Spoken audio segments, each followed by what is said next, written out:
Bom dia, galera. Salve, salve. Espero que estejam todos bem. Estamos iniciando nossos estudos online, né? Nossas videoaulas, aliás. Nesse período de quarentena, o trem não pode parar. Bora lá então, né? Mas espero que estejam todos bem, ok? A nossa videoaula de hoje vai falar um pouquinho da Rússia. Esse país que se tornou socialista em 1917, como a gente já viu, englobou 14 países vizinhos e formou em 1922 a União Soviética, e que exerceu forte influência sobre o leste europeu no pós-Segunda Guerra Mundial. Os anos 80 não serão bons para o bloco socialista. Eles enfrentarão grandes crises de abastecimento, um exagerado investimento no setor bélico, no setor militar, e um baixo investimento nas áreas de bens de produção, que vai levar essa área toda a uma crise de abastecimento, tá? Somado a vários outros fatores que nós já vimos. Então nós vamos ter aí o final dos anos 80 cruciais para o socialismo. Vários países do leste europeu se declarando independentes. A Alemanha, o maior exemplo, né? O maior exemplo é a Alemanha, a unificação das duas Alemanhas, a queda do Muro de Berlim. Então o leste europeu dá o pontapé inicial para a desintegração do socialismo na União Soviética e no leste europeu. Bom, nos anos de 90 até os anos 2000, então a década de 90 todinha, será de extrema importância para os países da antiga União Soviética e do leste europeu, que terão que se integrar à nova ordem mundial, que é capitalista, não é mais bipolar, é capitalista. Esse período é chamado de transição, e os países eles têm que se adequar ao sistema capitalista. Nós vamos falar hoje da Rússia, tá ok? Na página 46 da apostila vocês têm um mapa da antiga União Soviética com a Rússia e os 14 países que integraram o sistema socialista soviético de 1922 até 1991, tá? Desses países nós vamos falar especificamente do maior de todos, o que liderou todo o socialismo durante todo o tempo, porque o socialismo ele era centrado em Moscou, capital da Rússia, tá ok? Então nós vamos falar da Rússia. A Rússia teve uma década muito difícil, a década de 90 foi muito difícil para a Rússia, porque não foi fácil ela se integrar ao sistema capitalista.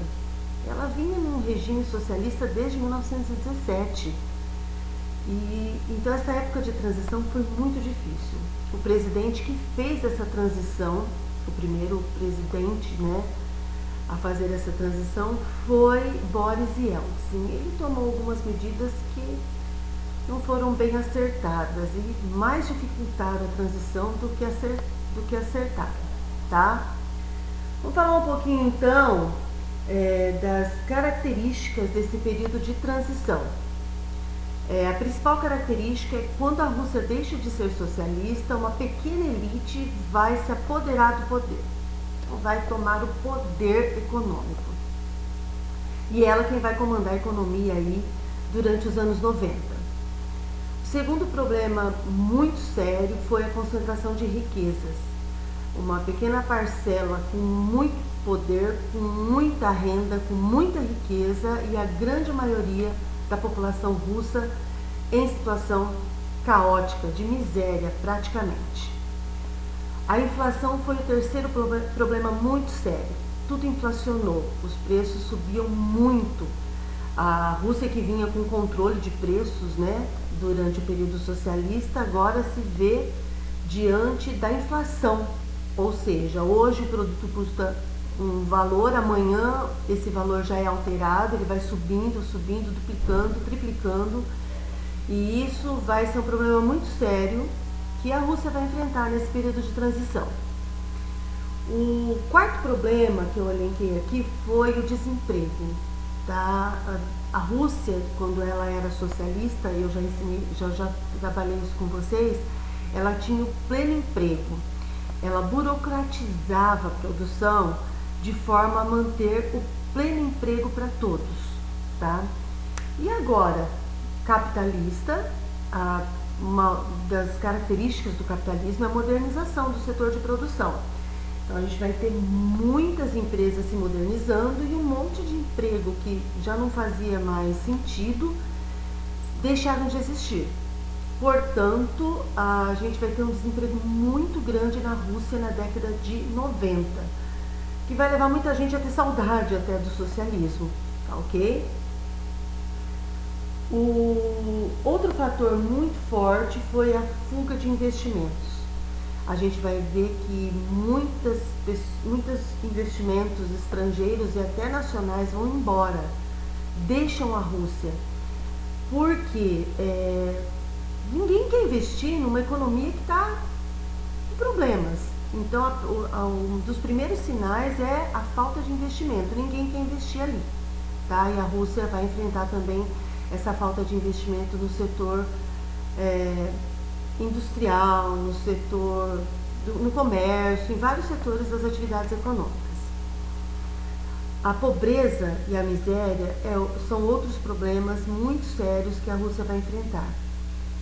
A população vai ficar em estado de miséria, e quando a gente fala isso de pobreza, de miséria, a gente está falando convivendo com menos de $1 por dia. Isso é muito sério. Então, não tendo as condições mínimas de sobrevivência. Outro fator muito marcante nesse período de transição foi a elevada taxa de mortalidade. Da década de 90 até os anos 2000, a Rússia vai ter 1 milhão de óbitos, tá? E isso vai influenciar significativamente no seu crescimento populacional. Mais tarde vocês vão fazer uma pesquisa, né, para tentar descobrir por que a Rússia teve essa taxa de mortalidade tão alta.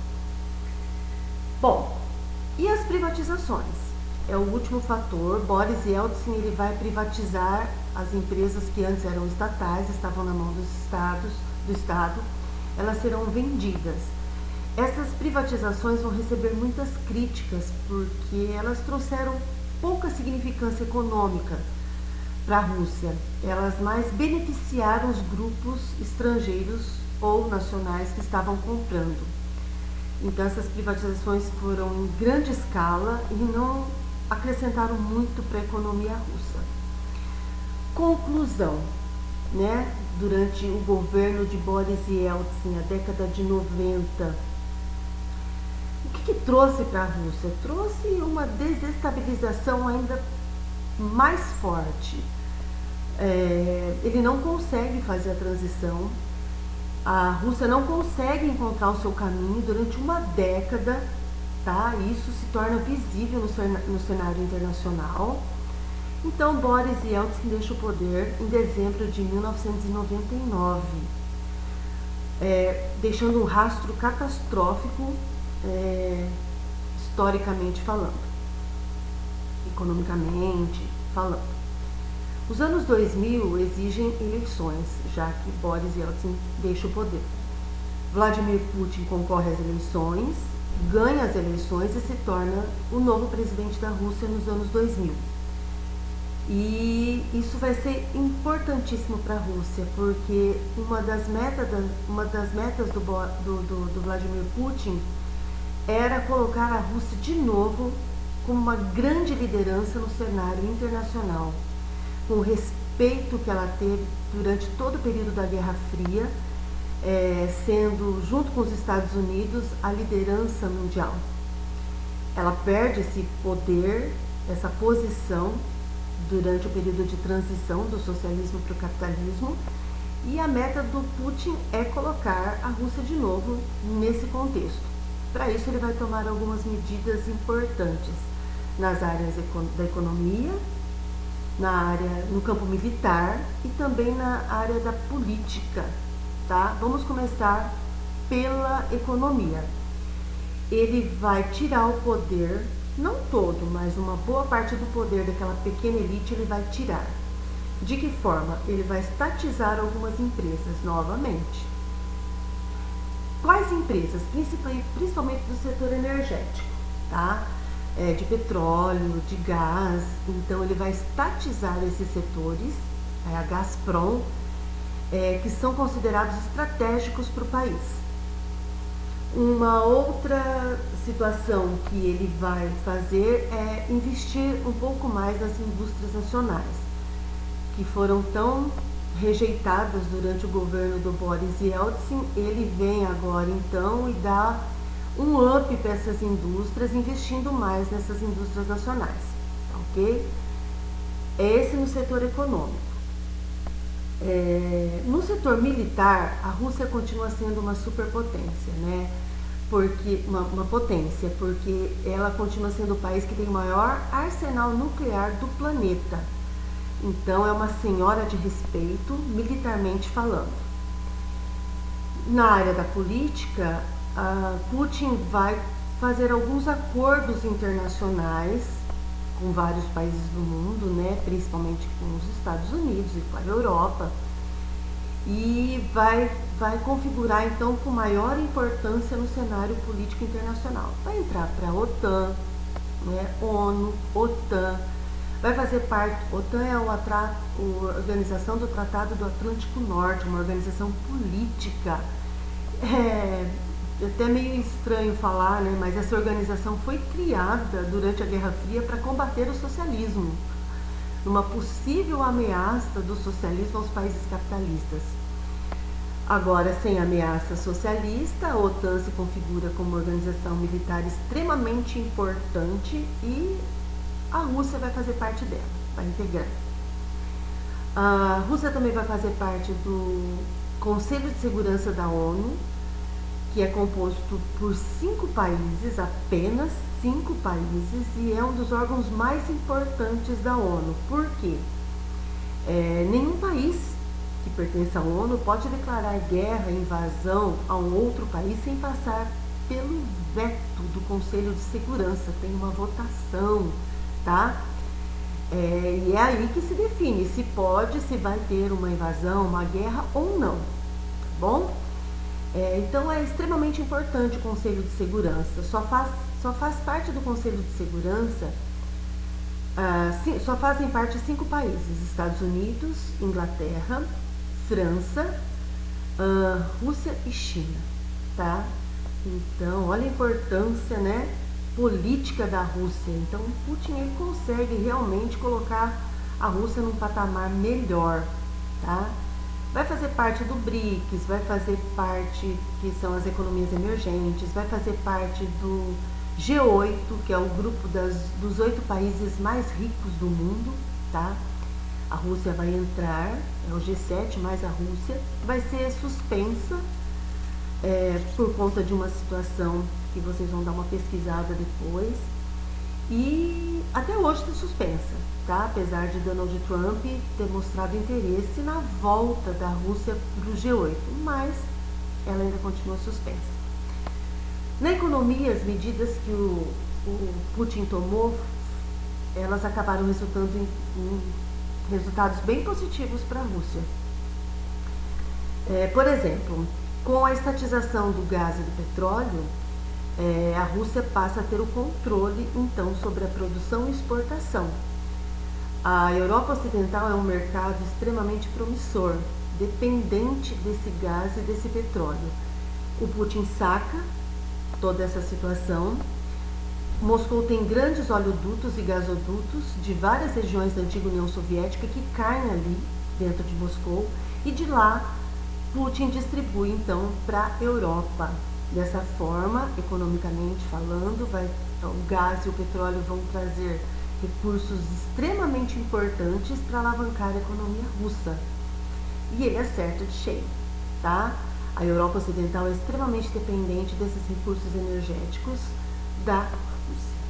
Bom, então eu falei um pouquinho dessa transição que se acerta, né, a partir dos anos 2000 com Vladimir Putin. Vocês têm um gráfico na página 50 da apostila de vocês que é bem explícita essa transformação. É um gráfico de linhas que mostra o período de transição da década de 90 sobre o governo do Boris Yeltsin, onde a economia ela é ela está constantemente em declínio. E a partir de 2000, com a chegada de Putin ao poder e as suas medidas econômicas, a gente vê que o gráfico de linhas tem uma ascensão extraordinária e vai sempre numa constante. Então, o Putin realmente acertou essa situação. Vamos falar um pouquinho como estão as condições hoje na Rússia. No campo, eles tiveram problemas, né, com o processo de transição, porque as terras eram coletivas, foram entregues para os camponeses não tinham condição de produzir extremamente nada, porque não tinham recursos financeiros para isso, e o governo da Rússia não incentivou, não teve nenhuma linha de crédito, de investimento para os agricultores. Então, eles amargaram tempos muito difíceis e com fome, inclusive. Tiveram até que importar, né? A Rússia teve que importar alimentos porque a sua produção é insuficiente. É insuficiente por conta do rigor climático, é insuficiente pela falta de investimentos e só recentemente o governo vem modernizando, investindo na modernização. A parte da Rússia que mais produz é a parte europeia, a parte da Rússia europeia, onde está Moscou. Ali tem os solos mais férteis, os climas mais agradáveis, mais amenos, e é ali então que eles produzem bastante. O que eles mais produzem são cultivos de clima temperado. Os cereais como a aveia, o trigo, a cevada. Também produzem a beterraba e girassol, tá? Esses são os principais produtos agrícolas, os quais a Rússia produz em grande quantidade na parte europeia da Rússia, tá, ok? Os solos férteis, né? Os solos negros, conhecidos como Chernozion, extremamente ricos em matéria orgânica. Na parte dos recursos minerais é a mesma situação. A parte leste da Rússia, a parte oeste, perdão, da Rússia, a parte europeia, onde está Moscou, São Petersburgo, que é a parte mais desenvolvida, é a parte que tem também a maior quantidade de recursos minerais, tá? A bacia do Volga é extremamente rica em recursos energéticos, exploração de petróleo. A bacia do Rio Ural também.